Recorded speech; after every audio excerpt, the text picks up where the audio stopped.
আসসালামু আলাইকুম সবাইকে, কেমন আছেন আপনারা? আমি আছি আলহামদুলিল্লাহ। চলে এলাম আপনাদের সাথে অন্যরকম একটি ভিডিও শেয়ার করার জন্য। আসলে বিটরুট আপনারা সবাই জানেন একটি সুপার ফুড নামে পরিচিত। বিটরুটের এত বেশি পুষ্টিগুণ যেটা বলে শেষ করার মতো না। তো ভাবলাম যে আসলে বিটরুট তো শেষ হয়ে যাচ্ছে, শীতের পরেই বিট পাওয়া যায় না, তাই কিভাবে সংরক্ষণ করা যায়। তো আমি বিটগুলোকে সুন্দরভাবে পরিষ্কার করে নিয়েছি, পরিষ্কার করে এভাবে গ্রেটারে গ্রেট করে কেটে নিয়েছি, তারপরে রোদে শুকিয়ে নিয়েছি। রোদে শুকানোর পরে আমি এগুলোকে খুব সুন্দরভাবে ব্লেন্ডারে ব্লেন্ড করে নিয়েছি। ভিডিওটা আমার পুরোপুরি করা হয় নাই, যে হোক। তারপর আপনারা দেখতে পাচ্ছেন যে খুব সুন্দরভাবে এটি গুঁড়ো হয়ে গিয়েছে। আর বিটরুট এটা সংরক্ষণ করার আমার মনে হয় এটাই একটি পদ্ধতি। আর আপনারা বাজারে থেকে যদি কখনো কিনেন তাহলে দেখবেন যে এটার অনেক দামে কিনতে হয়। তো বাজার থেকে না কিনে আপনারা সবাই এভাবে বিটগুলোকে সংরক্ষণ করতে পারেন। তো আমি বিটরুটগুলোকে খুব সুন্দরভাবে ব্লেন্ডারে ব্লেন্ড করে নিয়েছি এবং এটা এত সফট হয়েছে যেটা আপনারা যদি বাসায় কখনো ট্রাই করেন তাহলে বুঝতে পারবেন। আর যারা করেছেন তাদের তো বলার কিছু নেই। আমি সুন্দরভাবে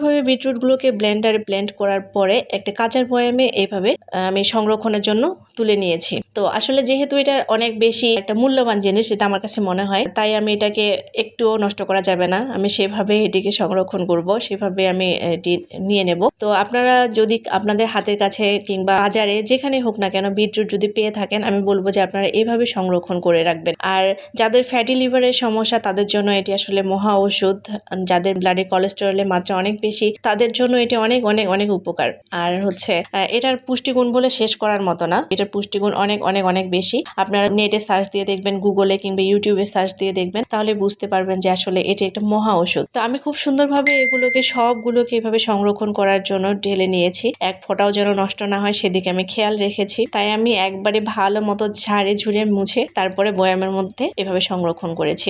সুন্দরভাবে সংরক্ষণ করার পরে আমি দেখাবো আপনাদেরকে পুরো প্রসেসিংটা, আমি কিভাবে এটাকে একটু জুস তৈরি করছি। তো আমি বয়ামে রাখার পরে এখানে 1 গ্লাস পরিমাণে পানি নিয়েছি একটি মগে। তারপরে আমি দিয়ে দিয়েছি 1 চা চামচ বিটরুট। 1 চা চামচই এনাফ, কারণ 1 চা চামচ পরিমাণ গুঁড়োর মধ্যে আসলে অনেকগুলো বিট আমার মনে হয় থাকে, কারণ শুকানোর পরে এটা খুব অল্প পরিমাণ হয়ে যায়। তারপরে আমি বিটগুলোকে সুন্দরভাবে এভাবে গুলিয়ে নিয়েছি। কালারটা দেখতে অসাধারণ এবং আমার মনে হয় কাঁচা খেতে এটা যতটা না কেমন যেন লাগে খেতে, অনেকে আসলে খেতে পারে না এটা টেস্টের জন্য। কিন্তু আপনারা যদি এভাবে জুস বানিয়ে খান, মানে শুকিয়ে গুঁড়ো করে, তাহলে আমার মনে হয় এটার টেস্ট অনেক চেঞ্জ হয়ে যায়, অনেকটা পাল্টে যায়। আর একটা কষ্টা ভাব যে আছে, কষ্টা ভাবটাও চলে যায়। তো আপনাদের যাদের আমার এই ভিডিওটিকে ভালো লেগেছে, আপনারা অবশ্যই পাশে থাকবেন ভালোবাসা দিয়ে। ধন্যবাদ সবাইকে। আসসালামু আলাইকুম।